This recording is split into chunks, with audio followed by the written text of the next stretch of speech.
नमस्कार दोस्तों, आप सभी का फिर से स्वागत है आपके अपने यूट्यूब चैनल सिग्मा गुरुकुल पर। एक काफ़ी लंबे अरसे के बाद, कम से कम 1.5 महीने के बाद मैं आप सभी से रूबरू हो पा रहा हूँ आप सभी के साथ, क्योंकि जैसा आप सभी को पता ही था कि मुझे थोड़ी सी चोट लग गई थी, जिससे मेरे को बोलना वगैरह थोड़ा सा मना था कुछ दिनों के लिए। बट आज मुझे ऑनलाइन आना ही पड़ा। हालांकि मैं सोच रहा था कि थोड़े दिन और रुक के ही ऑनलाइन स्टार्ट करेंगे, इवन ऑफलाइन भी मैं थोड़ा कम ही पढ़ा रहा हूँ, बट शुरू कर देंगे एक डेढ़ हफ्ते के बाद। बट आज एनालाइज करना बच्चों आना पड़ा। क्यों आना पड़ा? एक तो सबसे पहले तो आप सभी को पता ही है, आज से सीजीएल के एग्ज़ाम स्टार्ट हो चुके हैं। दूसरी चीज़, आज मैं मॉर्निंग से देख रहा हूँ कि बहुत सारी चीज़ें ऐसी हैं जो बच्चों को कंफ्यूज करने के लिए बताई जा रही हैं। तो मेरा एक कर्तव्य है, मेरी एक ड्यूटी है अपने उन बच्चों के लिए जो स्पेशली मेरे लिए पढ़ते हैं। और बच्चों, आप थोड़ा सा ना अपना माइक तो मेरे पास है, आप अपने फ़ोन की वॉल्यूम या जिस भी डिवाइस पे आप देख रहे होगे थोड़ी सी तेज़ कर लेना, क्योंकि मुझे अभी लाउड बोलने के लिए अलाउड नहीं है, मैं थोड़ा धीरे ही बोल रहा हूँ। तो आप सभी थोड़ा सा आ, जिस भी डिवाइस पे देख रहे होगे उसको थोड़ा तेज कर लेना। तो पॉइंट क्या था बच्चों, मैं सुबह से एनालाइज कर रहा था कि जो एग्ज़ाम है वो शिफ्ट में कैसे कैसे आएगा। फर्स्ट शिफ्ट में क्या था, सेकंड में क्या था, थर्ड में क्या था। देखो, आप सभी को पता है ये बात, कभी भी सेम क्वेश्चन नहीं आता। एनालाइज करने का मीनिंग क्या होता है, एनालाइज का पॉइंट क्या होता है कि किस चैप्टर के सबसे ज़्यादा क्वेश्चंस आते हैं। अभी मैं मोहित सर को भी देख रहा था, मोहित सर ने भी आपको सभी को ये बातें बताई थी कि भाई कि मैथ्स में भी ऐसा ही लोग बोल रहे थे। आई डोंट नो कौन है वो ऐसे टीचर्स जो एग्जैक्ट बता देते हैं कि 25 के 25 क्वेश्चन वही होंगे। ऐसा कुछ नहीं होता, ठीक है ना। हाँ, थोड़ा बहुत हमें आइडिया पता चल जाए, लेकिन उस आइडिया का हम करेंगे क्या? चलो मान के चलो, मैंने बता दिया कि फलाना एंटोनियम्स आ गया, फलाना सिनोनियम्स आ गया, ठीक है। मैं मान के चलो, जैसे हैरासमेंट का क्या नाम है, सिनोनियम पूछा हुआ था अभी फर्स्ट शिफ्ट में, ठीक है। तो क्या वो हैरेसमेंट का सिनोनियम क्या सेकंड में भी आएगा? ऐसा नहीं होता। आप चाहे बेशक उसके ऑप्शन भी पढ़ लो, तब भी ऐसा नहीं होता। तो कहने का मतलब क्या है कि कभी भी बच्चों ये चीज़ें नहीं पता होती, बट आप किसके ऊपर काम कर सकते हो कि किस क्वेश्चंस में कितने नंबर की वेटेज थी। इसके अलावा एनालाइज करने की कोई ज़रूरत नहीं होती है। और मैंने ना तीनों शिफ्ट्स के मेरे पे बच्चे थे, तीनों शिफ्ट्स के जो बच्चे थे, सभी ने मेरे को बताया कि सर क्या क्या आया। और मैं सच बता रहा हूँ भाई, मेरे सभी बच्चों ने ये बात बोली कि सर इंग्लिश का, मैं स्पेशली इंग्लिश की बता रहा हूँ आपको, सर हमारे कोई तो कह रहा है सर मेरे 25 में से 25 भी ठीक हो गए। मेरे तो सिनोनियम एंटोनियम भी पढ़े हुए लाए। मेरे को इतनी खुशी हुई। जिन बच्चों का अब स्टेनो का, जो स्पेशल स्टेनो के लिए आए, वो मैंने उनका फॉर्म ही इसलिए स्पेशल बढ़वाया था। आपको पता ही होगा स्टेनो वाले बच्चों के लिए उनमें मैथ्स मैथमेटिक्स नहीं आती, तो वो मैथ्स को इग्नोर करके चलते हैं। बट मैंने उनको स्पेशली बोला था कि आप इंग्लिश पे, जीएस पे और रीजनिंग पे फोकस करना बच्चों, और देखना कि आपके कितने नंबर आएंगे। और मेरे को बहुत खुशी हुई तो उस बच्चे ने मेरे को आके बोला कि सर मेरे तो 25 में से 25 सही है, और सभी के, किसी के 22, किसी के 20। मैं ये इंग्लिश की बात कर रहा हूँ, और किसी में आप मत आना जाना, ठीक है ना। अब मैं क्या कर रहा हूँ, मैं आपको वो पॉइंट्स बता रहा हूँ बच्चों जो मैंने नोटिस करा कि तीनों शिफ्ट में आ रही है, इसीलिए मैंने आज की वीडियो बनाई, वरना मेरा कोई मोटिव नहीं था। मैं सच बता रहा हूँ, आज मैं मॉर्निंग में सोच रहा था, फिर मैंने बीच में मन बनाया कि भाई मैं नहीं लूँगा आज क्लास, क्योंकि थोड़ा पेन भी हो रहा था। तो बट मैंने इसलिए बनाया क्योंकि मैं चाहता था कि 2-3 क्वेश्चंस ऐसे हैं जो बच्चों बार बार रिपीट। आप यकीन करोगे, जब मैं एग्ज़ाम देता था, तब जब मैं पेपर दिया करता था, तब भी वैसे क्वेश्चंस आया करते थे। और वो क्वेश्चंस एसएससी के फेवरेट क्वेश्चंस में से एक है। इसलिए मैं आपको कुछ पॉइंट्स बता रहा हूँ, बस आप उसको थोड़ा सा रीड करके चले जाना। इसके ज़्यादा कुछ मत करना, बिल्कुल भी दिमाग में मत लगाना कि शिफ्ट 1 में ये आया था हम इसको पढ़ लेते हैं, शिफ्ट 2 में ये आया था। कुछ भी मत पढ़ना, जैसे हो वैसे ही रहना। कोई ईडीएम पढ़ने की जरूरत नहीं है, कोई भी हमारे पास ये पढ़ने की जरूरत नहीं है। हाँ, आप कुछ पॉइंट्स पढ़ सकते हो जो मैं आपको अभी बताने वाला हूँ, आप उसके ऊपर थोड़ा फोकस कर लेना, ठीक है। देखते हैं जरा क्या है वो। सबसे पहला जो मैं आपको पॉइंट पढ़ाने जा रहा हूँ बच्चों, पढ़ाऊंगा नहीं, सिर्फ थोड़ा सा एक्सप्लेन करूंगा, वो है टाइम एंड टेंस। ग्रामर की बात करूं, टाइम एंड टेंस, ठीक है। मेरे को तीनों शिफ्ट्स में से बच्चे को ने मैसेज करे हुए हैं कि सर ये ईडीएम आया था, ये सिनोनियम आया था। मैं बिल्कुल इनकी बात नहीं करूंगा, मैं बस आपको वेटेज बताऊंगा, ठीक है। आपको पता है, ये इकलौता ऐसा चैप्टर है जो मुझे हर एक बच्चे ने आके बोला, सर क्लॉज टेस्ट कर रहे थे। अब जैसे मैं एक शिफ्ट की बात करूं ना, तो उसमें क्या हुआ था कि जो क्लॉज टेस्ट पूछा गया, उस क्लॉज टेस्ट में 5 क्लॉज टेस्ट थे, 5 नंबर के, सॉरी। तो 4 जो था वो टेंस से रिलेटेड था, मतलब ग्रामर से रिलेटेड था, और एक था जो थोड़ा सा वोकैबुलरी बेस पे था। ठीक है, वो किसी किसी बच्चे को सेंस समझ के आ गई होगी, किसी किसी को नहीं आएगी, तो मैं उसकी बात नहीं कर रहा, लेकिन 4 क्वेश्चंस इसी का पार्ट है। आप समझ के देख रहे हो कि मतलब बच्चों को कितनी ज़्यादा ज़रूरत होती है किसकी, टाइम एंड टेंस की। मैं आपसे बस यही बात कहने जा रहा हूँ कि टाइम एंड टेंस को बच्चों बहुत डीप पढ़ना, मतलब इतना डीप पढ़ना कि मतलब बहुत रेयर ही मिलते हैं उस टाइप के क्वेश्चंस। और ख़ासकर इसमें जो भी कंडीशनल, बच्चों को ये ज़्यादा समझ में आता है, हालांकि कंडीशनल की जगह पे हमें वर्ड ज़्यादा बेटर यूज़ करना होता है, सबऑर्डिनेट। ठीक है, हालांकि जब मैं पढ़ाता हूँ तो डिफरेंस भी सिखाता हूँ, तो सबऑर्डिनेट क्लॉजेस वाले पॉइंट याद रखना आप लोग। ठीक है, कि जैसे फॉर एग्जांपल आपसे कोई पूछेगा कि शेल, विल प्लस में हैव प्लस में V3, ये पैटर्न कब यूज होता है, समझ गए।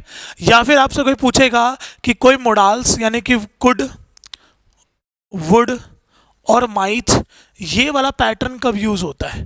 ठीक है, प्लस में हैव प्लस में V3, ये पैटर्न कब यूज होता है। और मैंने मल्टीपल टाइम्स बताया, मैंने जो मिशन इंस्पेक्टर बैच जो मैंने कंटिन्यू करा था और उसमें करूँगा, याद रखना। बहुत सारे बच्चे बोलते हैं क्योंकि अभी CPO का मेंस है, अभी दास ग्रेड 2 का पेपर है, थोड़े दिन बाद CDS का पेपर है, थोड़े दिन बाद MTS का पेपर है, थोड़े दिन बाद CGL का मेंस होगा, तो मैं वो 100 क्लासेस ज़रूर लूँगा, क्योंकि मैंने बहुत मेहनत से वो वीडियो मतलब वो एनालाइज किया था। और एक चीज़ और भी अच्छी हुई कि जो मेरा जो उस टाइम मैं जब बोल नहीं पाता था, बोलना मतलब थोड़े मेरे को स्टिचेस आए थे, इस वजह से मैं थोड़ा बोलने में वो करता था, मैंने उन टाइम में सारे के सारे ऑलमोस्ट एनालाइज कर लिए, समझ गए। मतलब पेपर को देख लिया, कुछ क्वेश्चंस ऐड कर दिए, कुछ क्वेश्चंस और अच्छे बना दिए, समझ गए ना। तो वो मैं आपको इन्फॉर्मेशन दे दूंगा।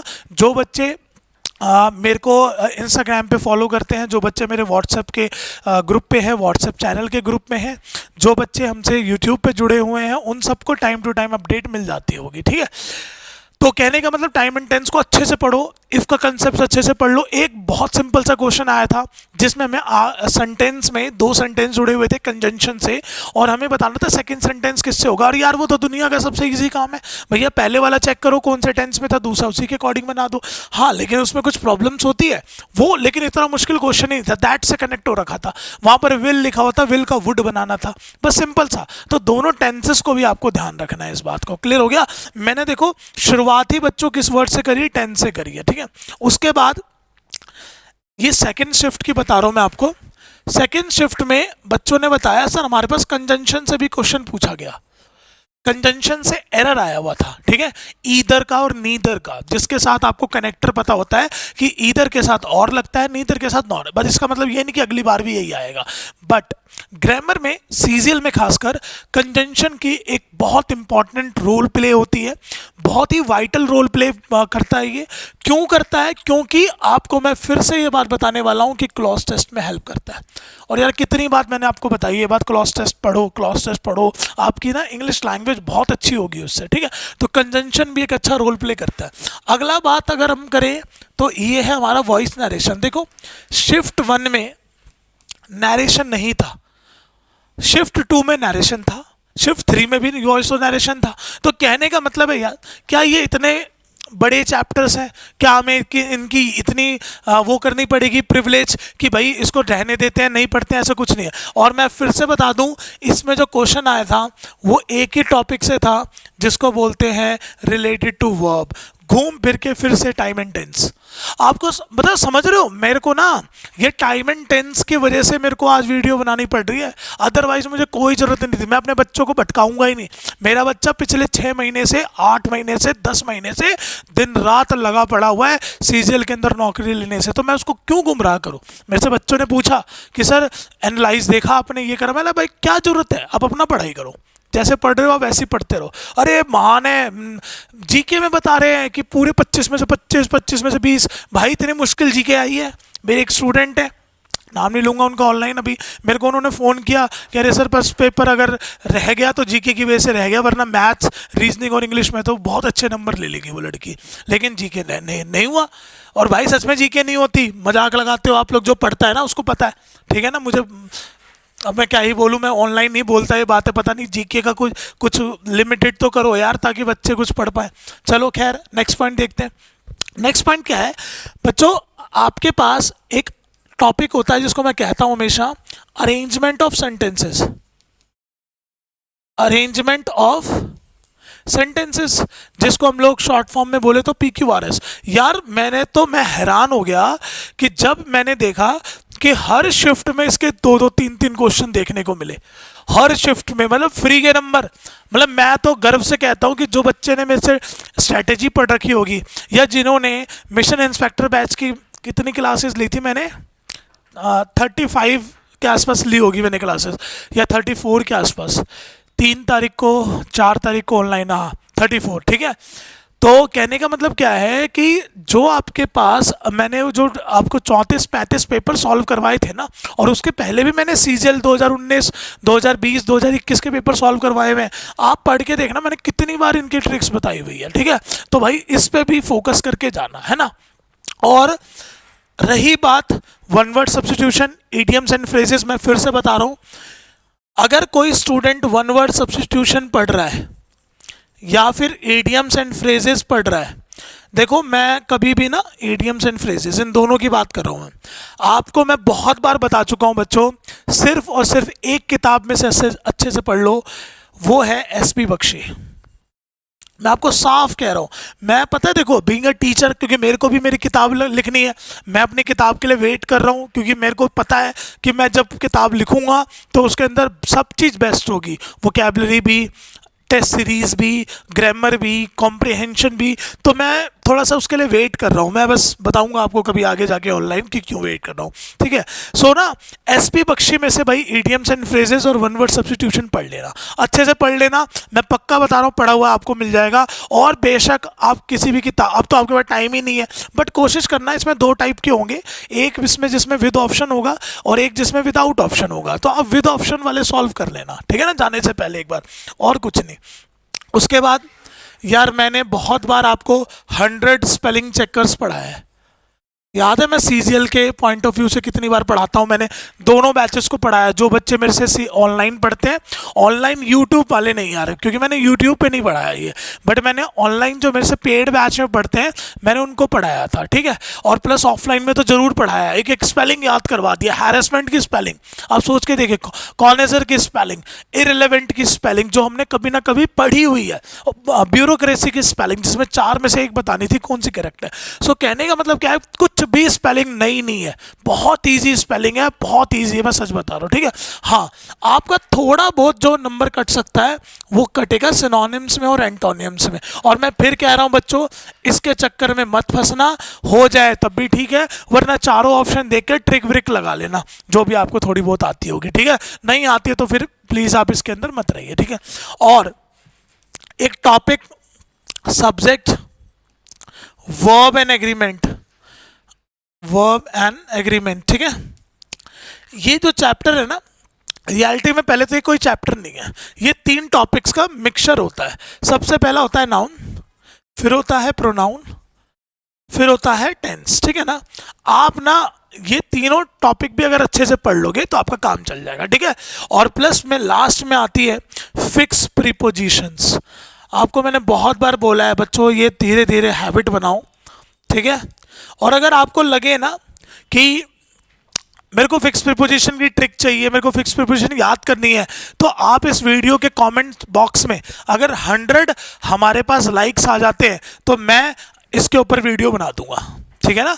हम अभी छोटे हैं तो इसलिए अभी हम छोटों का टारगेट लेके चलते हैं, समझ में आया सबको। तो मेरा कहने का बस मतलब क्या था बच्चों, कि आज के जो एग्ज़ाम्स हमने देखा, मुझे बहुत श्योरिटी थी शुरू से, क्योंकि इतना मुश्किल पेपर नहीं आता CGL का प्री, ठीक है। और पता नहीं, मतलब मैं क्या ही बताऊं आपको, मैथ्स का तो मैं मैथ्स के मोहित सर ही बता पाएंगे आपको, लेकिन कहने का मतलब ये है कि मैथ्स का भी पेपर आसान है।